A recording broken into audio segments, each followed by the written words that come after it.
El silencio en la sala del juzgado de familia de Madrid no era un silencio cualquiera. Era denso, pesado. Como si el aire mismo se hubiera detenido para escuchar lo que estaba a punto de suceder. Laura Benítez permanecía sentada en la segunda fila. Con la espalda recta por puro esfuerzo, las manos entrelazadas sobre el regazo, temblando sin control a pesar de que intentaba ocultarlo. Había aprendido a respirar despacio. A no llorar en público, a no dejar que el miedo se notara. Pero en ese momento ni siquiera eso funcionaba. Cada inhalación le parecía insuficiente. Cada exhalación, una rendición. Frente a ella, elevada tras el estrado, la magistrada Carmen Roldán ajustó las gafas y revisó por última vez el expediente. Su voz, cuando habló, fue firme, medida. Sin rastro de emoción. Una voz acostumbrada a decidir destinos ajenos. Este tribunal comenzó a observar preocupaciones graves en relación con la capacidad de la señora Benítez para proporcionar un entorno estable y adecuado a la menor. Laura sintió que el estómago se le contraía. No levantó la vista. No se atrevió. La magistrada continuó enumerando los puntos, uno tras otro. Como si estuviera leyendo una lista de hechos irrefutables. Inestabilidad emocional. Decisiones financieras cuestionables. Un clima doméstico poco favorable para el desarrollo de la menor. Cada palabra caía con precisión quirúrgica, sin alzar el tono, sin necesidad de hacerlo.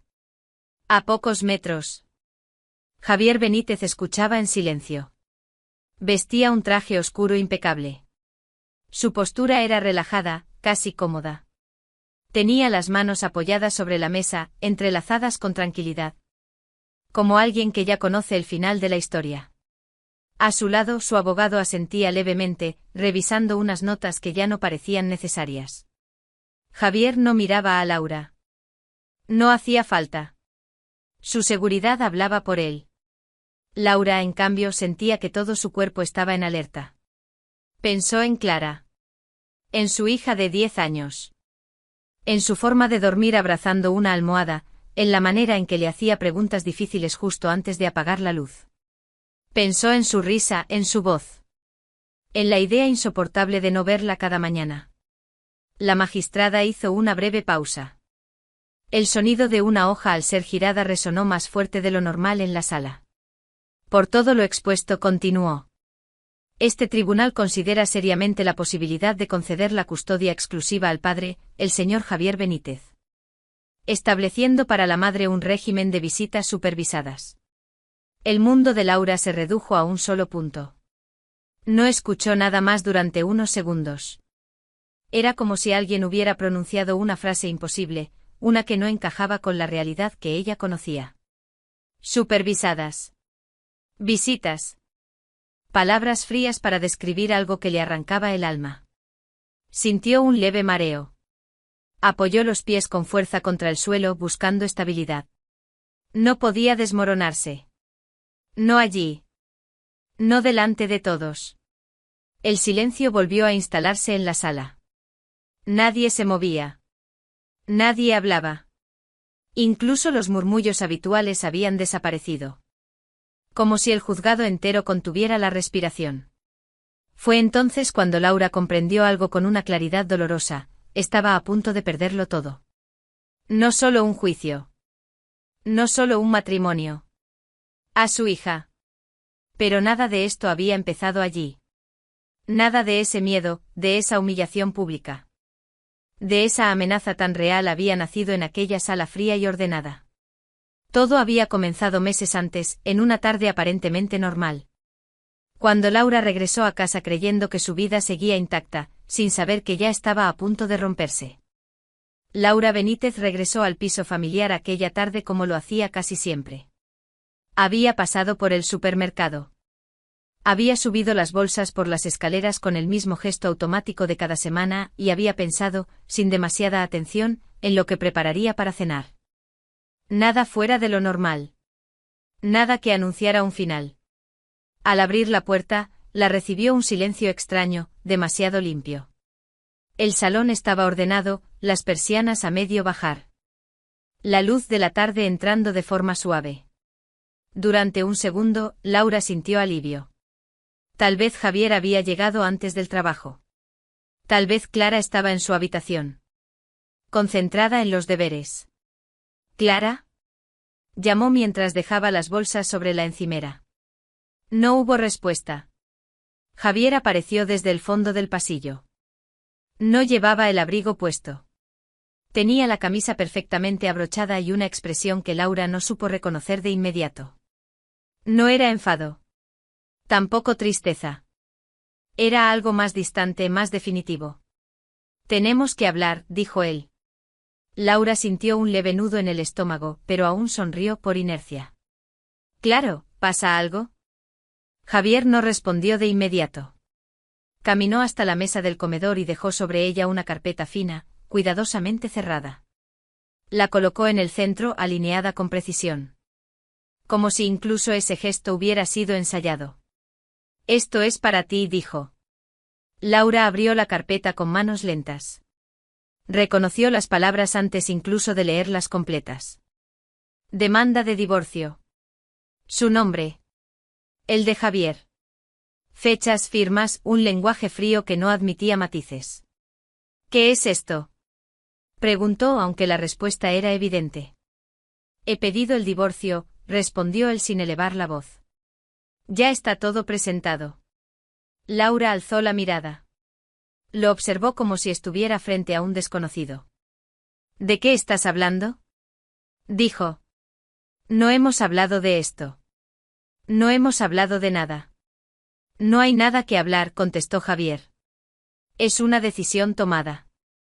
No hubo explicaciones largas. No hubo reproches. Tampoco gritos. Javier habló con una calma casi administrativa. Le explicó que se marcharía del piso esa misma noche. Que los abogados se encargarían de todo a partir de ahora. Entonces Laura se dio cuenta de algo que hasta ese momento había evitado pensar. ¿Dónde está Clara?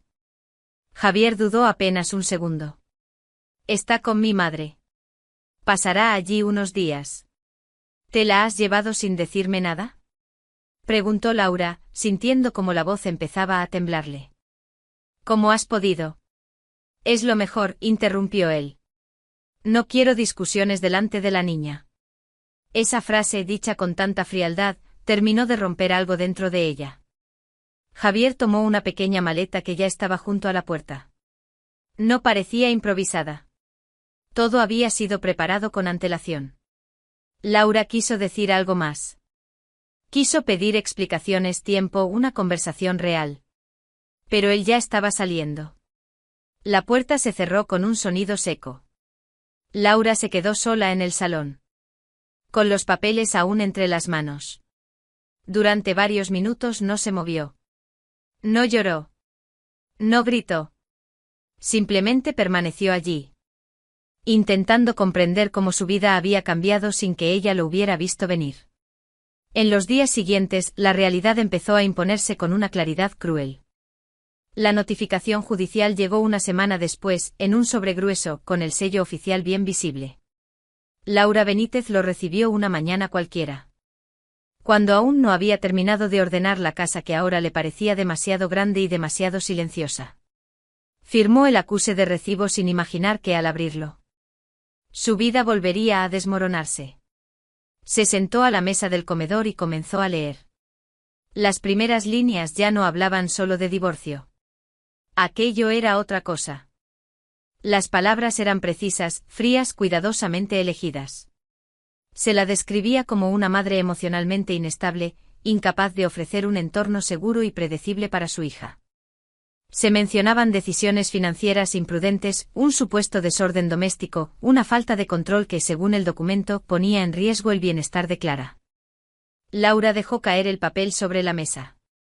Siguió leyendo con el pulso acelerado, esperando encontrar algún error, alguna exageración evidente. Pero las acusaciones continuaban. Una tras otra, construyendo una imagen de ella que no reconocía. No se trataba de una crítica puntual. Era un retrato completo diseñado para destruir su credibilidad como madre. Al final del documento una frase destacaba con una claridad brutal: Javier Benítez solicitaba la custodia exclusiva de la menor. Laura sintió un vértigo inmediato. Como si el suelo se hubiera movido bajo sus pies. Aquello ya no era una separación. No era un desacuerdo entre adultos. Era una amenaza directa. Ese mismo día llamó a un abogado. Luego a otro. Y a otro más. Finalmente consiguió una cita con Álvaro Montes. Un letrado especializado en derecho de familia que aceptó verla esa misma tarde. Cuando Laura entró en su despacho, llevaba el expediente apretado contra el pecho. Como si fuera lo único que la mantenía en pie. Álvaro leyó la demanda en silencio. No la interrumpió. No levantó la vista durante varios minutos. Cuando terminó, apoyó los codos sobre la mesa y entrelazó los dedos. Laura, dijo con voz tranquila, esto no es un divorcio convencional. Ella lo miró conteniendo la respiración. Su marido ha presentado una estrategia completa, continuó. Hay acusaciones graves. Hay una narrativa muy concreta. Y según esto afirma tener pruebas que las respaldan. Pero nada de eso es verdad, respondió Laura, casi en un susurro. Nunca he sido una mala madre. Nunca. Álvaro asintió despacio. No estoy diciendo que lo sea, aclaró. Lo que digo es que alguien ha dedicado tiempo a construir este caso. Esto no se improvisa. En ese momento, Laura comprendió algo que hasta entonces se había negado a aceptar. Javier no se había marchado impulsivamente. No había tomado decisiones precipitadas. Todo había sido pensado con antelación, organizado paso a paso. La sensación de vértigo se transformó en miedo real. No al juicio. No al proceso. A la posibilidad concreta de perder a Clara. Álvaro le explicó lo que vendría después, audiencias, informes, testigos. Un proceso largo, exigente, emocionalmente devastador. Laura escuchaba, pero su mente se quedaba atrapada en una sola idea. Tenía que luchar. No por orgullo. No por venganza. Por su hija. Cuando salió del despacho, el cielo de Madrid empezaba a oscurecer. Laura caminó unos metros sin rumbo con el expediente bajo el brazo y el corazón acelerado. Por primera vez desde que Javier se había marchado, entendió que estaba a punto de entrar en una batalla para la que nadie la había preparado. Y, aún así, no tenía elección. La primera señal llegó de la forma más simple y más humillante posible. Laura Benítez se detuvo frente a un cajero automático una mañana temprano. Con la intención de retirar algo de efectivo para la compra semanal. Introdujo la tarjeta, marcó el importe habitual y esperó. La pantalla tardó unos segundos más de lo normal en responder. Luego apareció un mensaje seco, impersonal. Fondos insuficientes. Laura frunció el ceño. Pensó que se trataba de un error. Canceló la operación y lo intentó de nuevo, esta vez con una cantidad menor. El resultado fue el mismo. Sintió una presión incómoda en el pecho, una mezcla de confusión y vergüenza, como si el cajero estuviera acusándola en silencio. Salió del banco con el pulso acelerado y entró directamente en la sucursal. Pidió hablar con un gestor. Minutos después, estaba sentada frente a una pantalla que mostraba sus cuentas compartidas con Javier. O mejor dicho, lo poco que quedaba de ellas. El historial hablaba por sí solo. Retiradas constantes. Transferencias regulares. Cantidades que vistas de una en una no parecían alarmantes, pero que juntas dibujaban un patrón claro. Aquello no había ocurrido de golpe. Había sido progresivo. Sistemático. Durante los últimos 5 o 6 meses, el dinero había ido desapareciendo con una precisión casi metódica. Laura apoyó las manos sobre la mesa, intentando procesarlo. Entonces muchas cosas encajaron de golpe. Los comentarios de Javier sobre ajustes de gastos. Las explicaciones vagas sobre inversiones temporales. Las veces que restó importancia a las preguntas de Laura, asegurándole que todo estaba bajo control. Ella había confiado. Siempre lo había hecho. Ahora, esa confianza se le volvía en contra. Las consecuencias no tardaron en aparecer. Las facturas comenzaron a acumularse. La electricidad, el teléfono. El alquiler. El dinero para los honorarios de Álvaro Montes se convirtió en una preocupación constante. Cada gasto debía ser calculado, medido, justificado. Laura empezó a hacer cuentas mentales incluso antes de entrar en un supermercado. La inseguridad básica se instaló en su día a día. Mientras tanto, Javier parecía no verse afectado en absoluto. Laura lo supo por terceros, por comentarios que llegaban sin que ella los buscara. Un piso cómodo. Un coche nuevo. Restaurantes. Normalidad.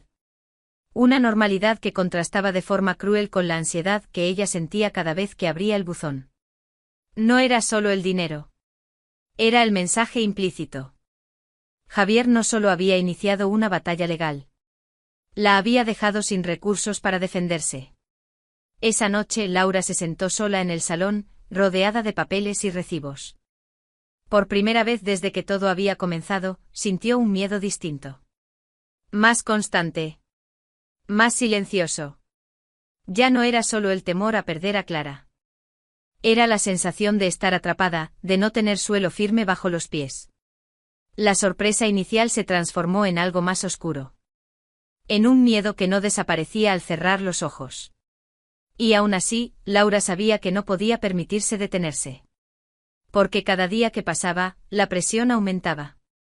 Y la batalla que tenía por delante apenas estaba empezando.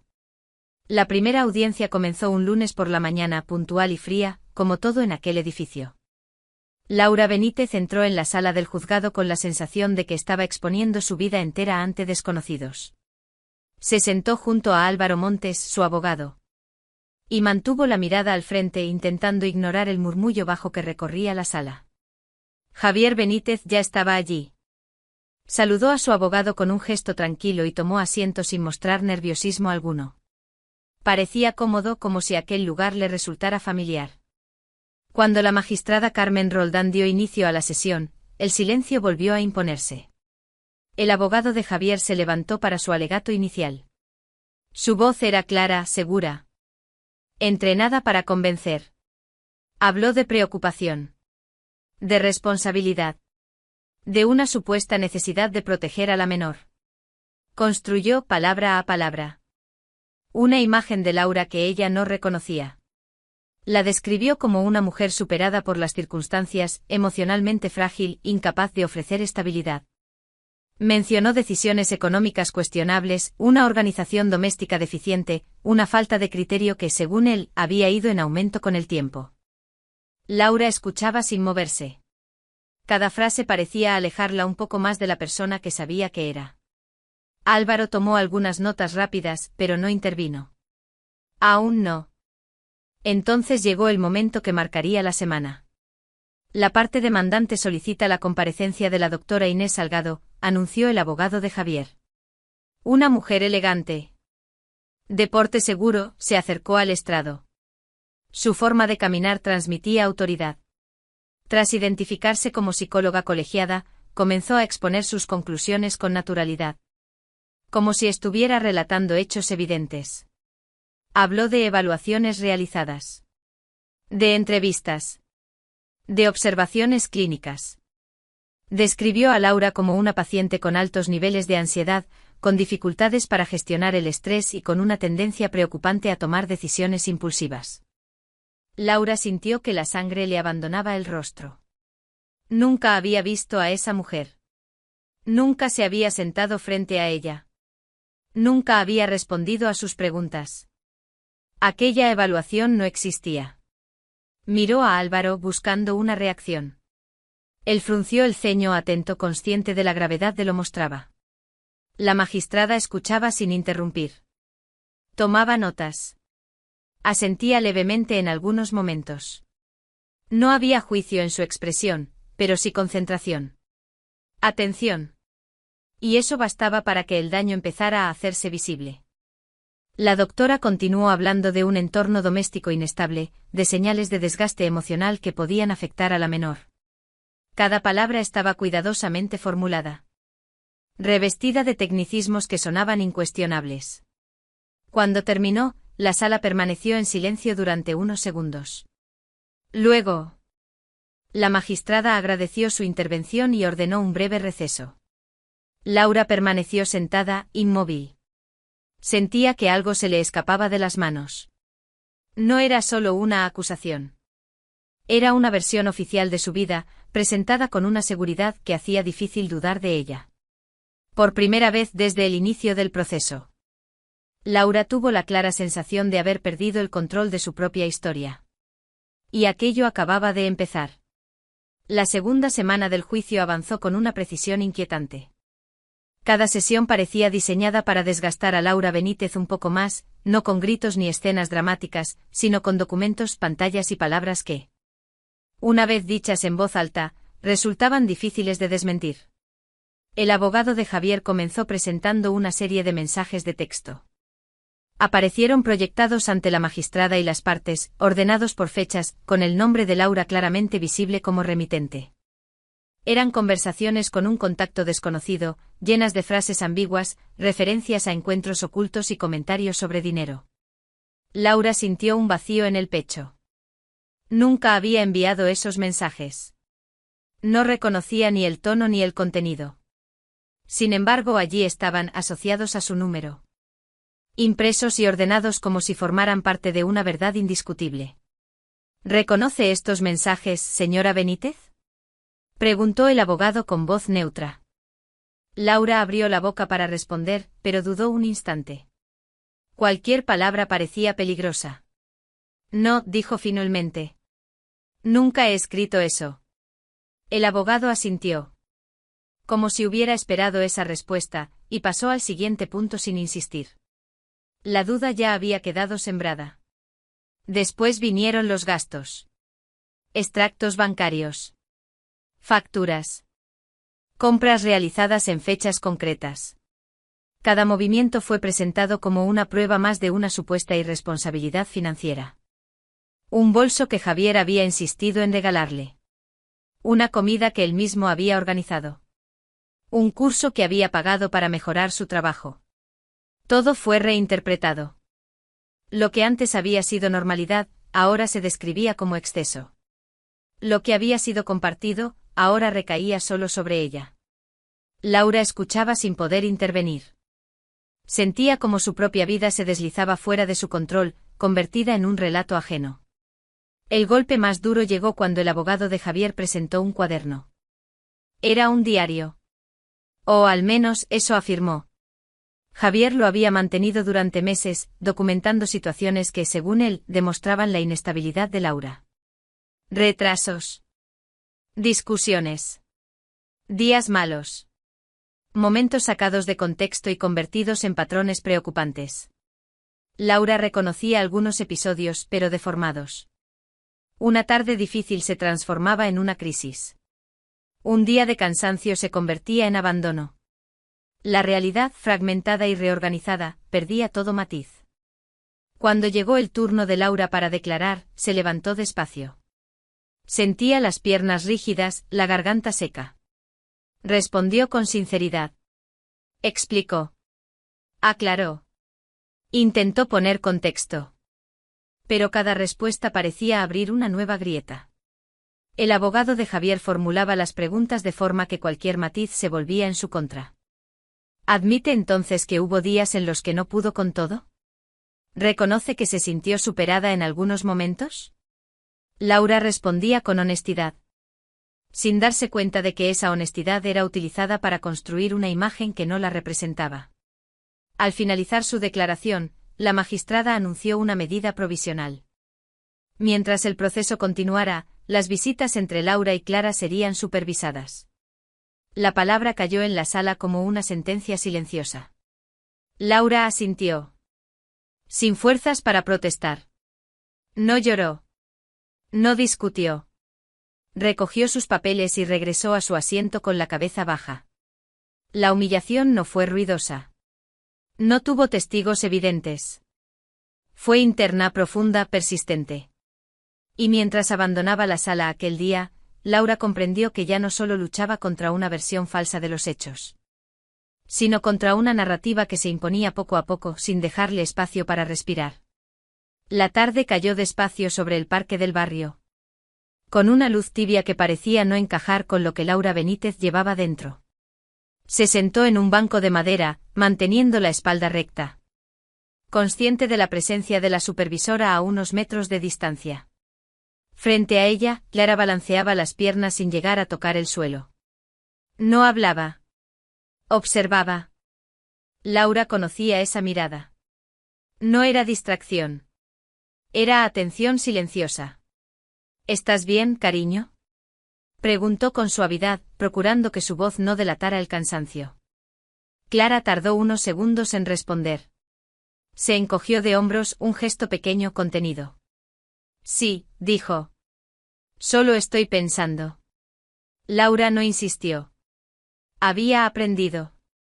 En aquellas semanas, que forzar a su hija solo levantaba muros. Permanecieron en silencio un rato, escuchando los sonidos lejanos del parque, el roce del viento entre los árboles. Pasos que iban y venían. Fue Clara quien habló de nuevo. Mamá, dijo en voz baja. ¿Tú estás en problemas? Laura sintió un pinchazo en el pecho. Se inclinó un poco hacia ella, sin tocarla, respetando ese espacio frágil. No, amor. Estoy arreglando cosas, respondió. A veces los adultos tardamos más en hacerlo bien. Clara asintió, pero su expresión no se relajó. Miró de reojo a la supervisora, luego volvió a fijar los ojos en Laura. Yo vi cosas, dijo. Laura se quedó inmóvil. ¿Qué cosas?, preguntó manteniendo el tono sereno. Clara dudó. Se mordió el labio inferior, un gesto que hacía cuando tenía miedo. No sé si está bien decirlo, susurró. Me dio miedo. Laura respiró despacio. No acercó la mano. No la tocó. Solo habló. Si te asustó, puedes decírmelo, dijo. Y si no quieres, también está bien. Clara bajó la mirada hacia su mochila. La abrió con cuidado y sacó una tablet antigua, con la carcasa gastada y la pantalla ligeramente agrietada. No funciona bien, explicó. A veces solo se enciende si la pongo de lado. Pero la cámara sí funciona. Laura sintió como el corazón le latía con fuerza. La usé porque me asusté, continuó Clara. Papá hablaba con una señora y decían cosas feas, cosas que no me gustaron. No entendía todo, pero sabía que no eran buenas. Laura no hizo ninguna pregunta más. No pidió detalles. No quiso saber nada todavía. Se limitó a asentir, despacio. Gracias por contármelo, dijo. Hiciste lo que sentiste que debías hacer. Clara levantó la vista, buscando una reacción. No encontró reproche. No encontró presión. Solo calma. ¿Te vas a enfadar?, preguntó. No, respondió Laura sin dudar. Nunca por decir la verdad. El tiempo de la visita terminó poco después. Clara guardó la tablet con cuidado como si fuera algo frágil. Y se levantó para irse. Antes de alejarse se giró un instante. Mamá, dijo. No quiero que te pase nada malo. Laura sonrió. Aunque los ojos se le llenaron de lágrimas. Mientras observaba a su hija marcharse, comprendió que algo había cambiado. No era una solución. No era una certeza. Era apenas una chispa. Una esperanza frágil contenida, que por primera vez en semanas se atrevía a existir. La última audiencia llegó antes de lo que Laura Benítez estaba preparada para asumir. El edificio del juzgado parecía el mismo de siempre. Con su fachada sobria y sus pasillos largos, pero aquella mañana todo tenía un peso distinto. Cada paso resonaba más de la cuenta. Cada puerta que se cerraba sonaba definitiva. Laura tomó asiento junto a Álvaro Montes sin decir una palabra. No había nada nuevo que añadir.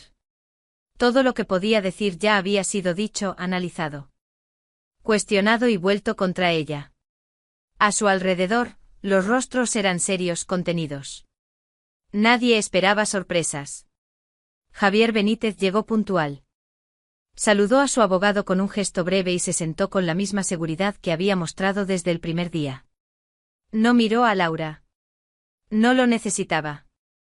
Cuando la magistrada Carmen Roldán entró en la sala, el murmullo desapareció de inmediato. Se acomodó tras el estrado, revisó unos documentos y levantó la vista. Este tribunal considera que el proceso ha sido suficientemente debatido, dijo. Por tanto, procede a dictar resolución. El corazón de Laura dio un salto seco. No escuchó nada más durante un instante. Sintió como las manos se le enfriaban, como la respiración se le volvía superficial. Se obligó a mantener la postura.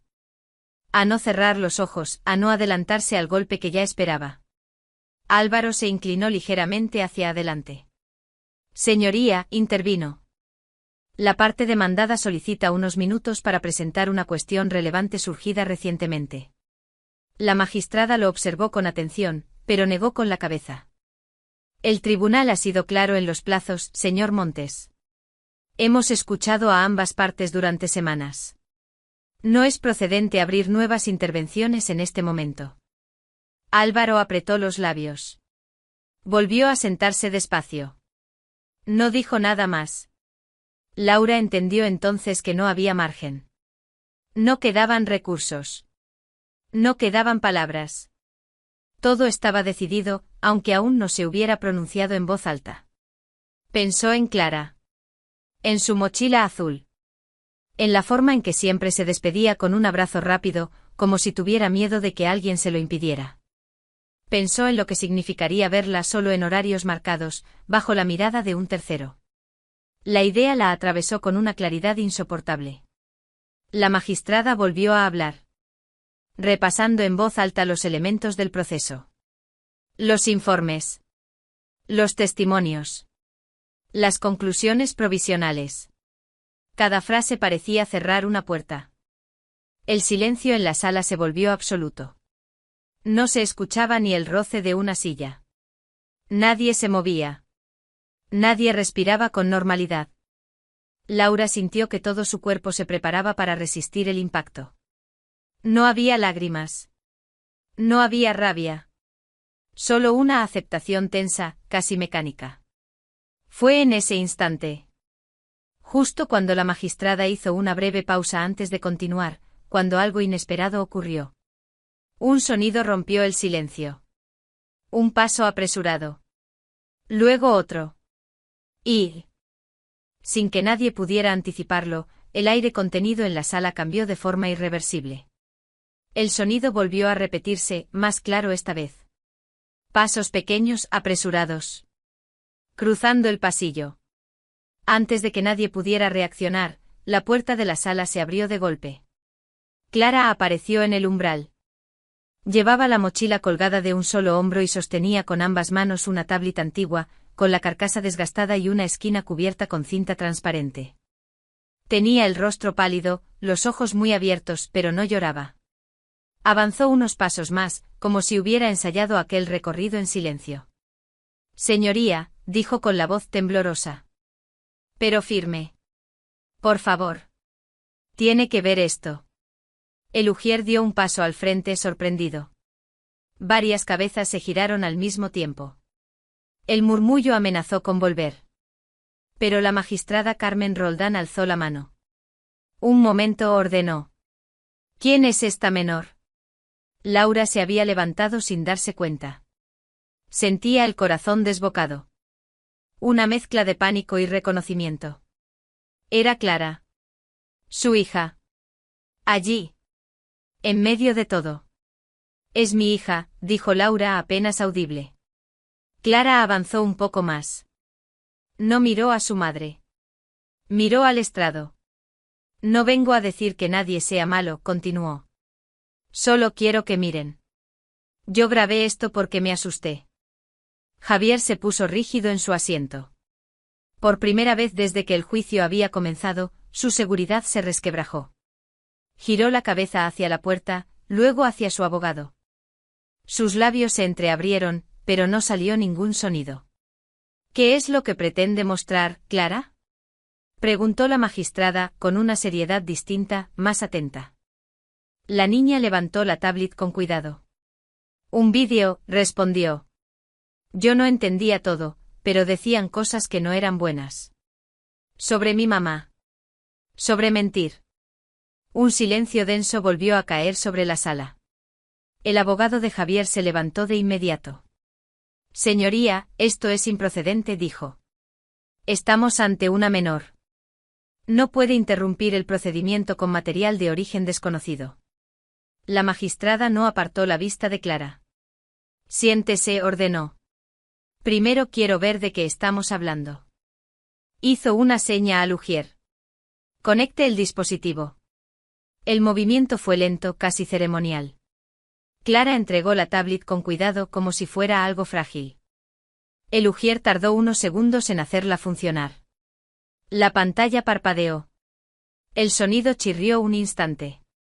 Luego la imagen apareció proyectada. Era el salón del antiguo piso familiar. La fecha era clara. Javier entraba en el encuadre. Detrás de él, la doctora Inés Salgado. Se sentaban juntos. Demasiado cerca. Se reían. Luego se besaban sin prisas con la naturalidad de quienes no temen ser vistos. Un murmullo recorrió la sala. La grabación continuó. La voz de Javier se escuchó con nitidez. Hablaba del juicio. De lo fácil que había sido construir el perfil. De lo útiles que resultaban los informes bien redactados. La doctora respondía con seguridad. Mencionando evaluaciones que nunca había realizado, informes que no existían, palabras técnicas usadas como escudos. Nadie comprueba estas cosas, se oía decir a ella. Confían en el título, en la forma de hablar. Javier reía. Y cuando todo termine, añadía, ella no tendrá nada. Ni a la niña. La siguiente frase cayó como un golpe seco. Los niños se adaptan, decía él. Y Laura, siempre fue demasiado confiada. El vídeo terminó en silencio. Nadie habló de inmediato. La magistrada permaneció inmóvil unos segundos, con la mirada fija en la pantalla apagada. Luego cerró lentamente el expediente que tenía delante. Cuando alzó la vista, su expresión había cambiado por completo. Ya no había distancia. Ya no había neutralidad. Señor Ujier, dijo con voz firme, llame a seguridad. Javier se levantó de golpe. Esto es un error, balbuceó. Esto no puede, cállese, lo interrumpió la magistrada. Queda usted detenido de forma inmediata por indicios claros de manipulación de pruebas. Fraude procesal y falsedad documental. Giró entonces la mirada hacia la doctora Salgado, que se había quedado paralizada, con el rostro desencajado. Y usted también. El sonido de las esposas resonó en la sala. Laura no lloraba. No se movía. Miraba a su hija, que seguía de pie. Pequeña y valiente en medio de aquel espacio enorme. El shock fue dando paso a algo distinto. A la verdad por fin expuesta, sin adornos, sin interpretaciones. Y en ese silencio nuevo cargado de realidad, el aire del juzgado cambió para siempre. La sala del juzgado no volvió a ser la misma después de aquel día. Lo que siguió fue rápido, firme y claro. La magistrada Carmen Roldán dictó medidas inmediatas, la custodia de Clara quedaba confirmada de forma exclusiva para Laura Benítez. Sin restricciones, sin supervisiones, sin condiciones añadidas. La menor debía regresar a casa con su madre ese mismo día. Además, se ordenó la congelación preventiva de todos los bienes de Javier Benítez y la apertura de un procedimiento penal por fraude procesal, falsedad documental y manipulación de pruebas. La doctora Inés Salgado fue suspendida de manera cautelar y puesta a disposición judicial para responder por su conducta profesional y penal. Laura escuchó cada decisión con Clara sentada a su lado, agarrándole la mano. No hubo celebraciones. No hubo alivio inmediato. Solo una sensación profunda de fin. De cierre. Antes de levantar la sesión, la magistrada pidió que Clara se acercara. No para interrogarla. No para cuestionarla. Lo que has hecho hoy, dijo con voz serena, no es una falta. No es un error. Has dicho la verdad para proteger. Eso nunca está mal. Clara asintió. En silencio. Laura sintió como algo pesado, que llevaba meses oprimiéndole el pecho, empezaba por fin a aflojarse. Los meses siguientes fueron tranquilos. casi deliberadamente sencillos. Laura y Clara se mudaron a un piso pequeño, luminoso, lejos del antiguo barrio. No era un nuevo comienzo grandioso, sino uno real. Hecho de rutinas reconstruidas. Desayunos sin prisas. Caminatas al colegio. Tardes de deberes en la mesa de la cocina. Risas tímidas que poco a poco fueron sonando más seguras. Laura retomó su trabajo con calma. No buscaba compensar nada ni demostrar nada. Solo estar. Presente. Clara volvió a dormir sin sobresaltos. La tablet antigua quedó guardada en un cajón, no como un trofeo, sino como un recuerdo silencioso de algo superado. Nunca hablaron mucho de lo ocurrido. No hizo falta. Una noche, mientras Laura apagaba la luz del dormitorio, Clara le preguntó, «Mamá, ¿ya estamos a salvo?» Laura pensó la respuesta con cuidado. «Sí», dijo al final. «Y lo estaremos mientras nos digamos la verdad». Clara sonrió, cerró los ojos y se durmió. La vida no volvió a ser como antes. Fue distinta. Más consciente. Más honesta. Y en ese silencio nuevo, sin miedo, quedó claro algo que nadie tuvo que explicar en voz alta: la verdad no necesita gritar. El silencio también puede ser valentía. Y a veces, la voz más pequeña sostiene la verdad más grande. La escena final fue simple: una madre y una hija caminando juntas al atardecer, sin prisa, sin mirar atrás. Todo estaba dicho. Todo estaba completo.